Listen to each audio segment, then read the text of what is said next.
வாங்க எது எப்படி இல்ல இன்னைக்கு பனானா சாக்லேட் மஃபின் எப்படி செய்யலாம்னு பார்க்கலாம். அதுக்கு நான் என்னென்ன எடுத்திருக்கேன்னு காமிக்கிறேன் உங்களுக்கு.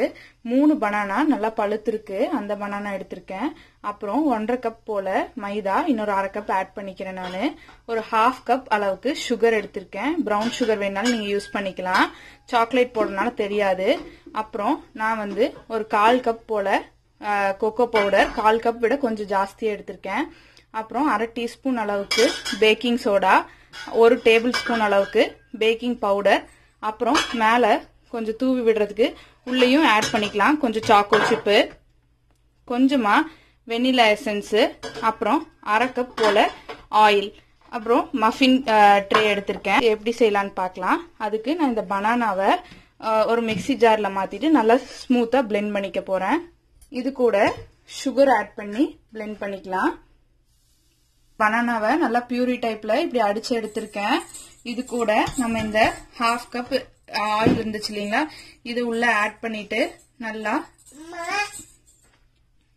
இந்த இதோட சேர்த்து நல்லா மிக்ஸ் பண்ணிக்க போறோம். இது ஒன்னோட ஒண்ணு நல்லா இந்த எண்ணெயோட நல்லா மிக்ஸ் ஆயிடணும்.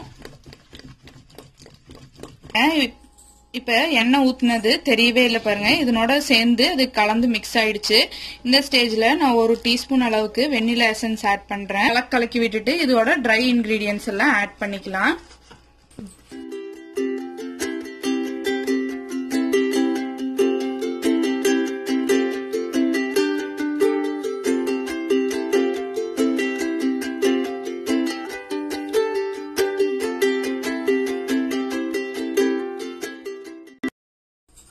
இப்போ இந்த கேக் மிக்ஸை நல்லா மிக்ஸ் பண்ணிடலாம். ரொம்ப மிக்ஸ் பண்ணக்கூடாது. இந்த கட் அண்ட் ஃபோல்ட் மெத்தட்ல தான் நம்ம மாவு எப்பயுமே கிளறணும்.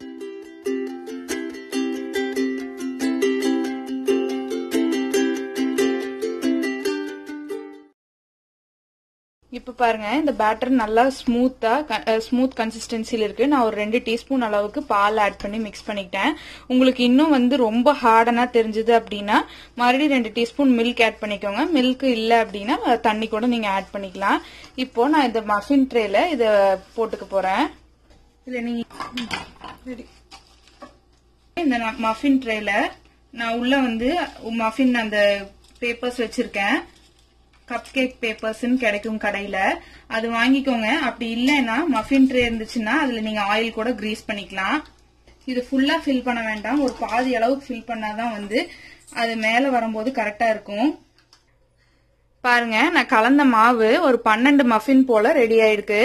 நான் இது இன்னமும் சாக்லேட்டியா இருக்க. நான் கொஞ்சம் சாக்கோ சிப்ஸ் மேல போட்டு இதுக்கப்புறமா ஓவன்ல வைக்க போறேன். நீங்க உங்களுக்கு விருப்பப்பட்டதை ஆட் பண்ணிக்கலாம். நட்ஸ் கூட நீங்க வேணும்னா ஆட் பண்ணிக்கலாம். ஓவனை பேக் ஆப்ஷன்ல 350 டிகிரி ஃபாரன்ஹீட், அதாவது 180 டிகிரி செல்சியஸ்ல நான் ஒரு 10ல இருந்து 15 நிமிஷம் போல ப்ரீ ஹீட் பண்ணிருக்கேன். இப்ப அது ரெடி ஆயிடுச்சு, அந்த டெம்பரேச்சர் ரீச் ஆயிடுச்சு. சோ உள்ள நான் அந்த கேக் எல்லாம் வச்சிட போறேன். இப்போ நான் அந்த மஃபின் ட்ரேவை அப்படியே உள்ள வைக்க போறேன். இப்போ இது சூப்பரா வந்திருக்கு. மைதா இல்லைன்னா நீங்க கோதுமை மாவு கூட ஆட் பண்ணி செஞ்சுக்கலாம். நம்ம பனானால தான் ஆட் பண்ணிருக்கோம். சோ இது உங்களுக்கு நல்ல ஹெல்தியான ஒரு ஸ்நாக்னு தான் சொல்லலாம். இதுலயுமே நீங்க ஒரு டூத் பிக்கோ இல்ல இந்த மாதிரி ஒரு ஸ்டிக் உள்ள விட்டு எடுத்தீங்கன்னா எதுவுமே ஒட்டாம வரணும். அப்பதான் இது வெந்திருக்குன்னு அர்த்தம். இது ஈஸியா ஆறணும்னு எடுத்துடலாம், ஏன்னா நம்ம கப் லைனிங்ல தான் வச்சிருக்கோம். பாருங்க, இப்ப சூப்பரான சாக்லேட் பனானா மஃபின் ரெடி ஆயிடுச்சு. நல்லா ஸ்பாஞ்சியா சூப்பரா ரெடி ஆயிடுச்சுங்க. இது ஒரு 25 மினிட்ஸ்ல இருந்து 30 மினிட்ஸ்க்குள்ள எனக்கு ரெடி ஆயிருக்கு. கரெக்டா இங்க பாருங்க, சூப்பரா வந்துருது ஈஸியா. நல்லா சாஃப்டாவும் இருக்கு.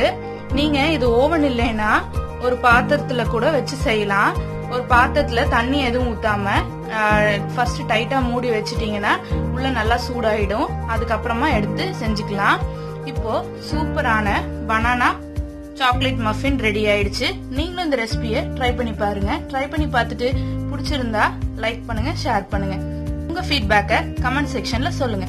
இதான் ஃபர்ஸ்ட் டைம் என்னோட சேனலை பாக்குறீங்கன்னா எது எப்படிக்கு சப்ஸ்கிரைப் பண்ணிருங்க. இன்னொரு நாள் எது எப்படி செய்யலான்னு பார்க்கலாம். பாய்.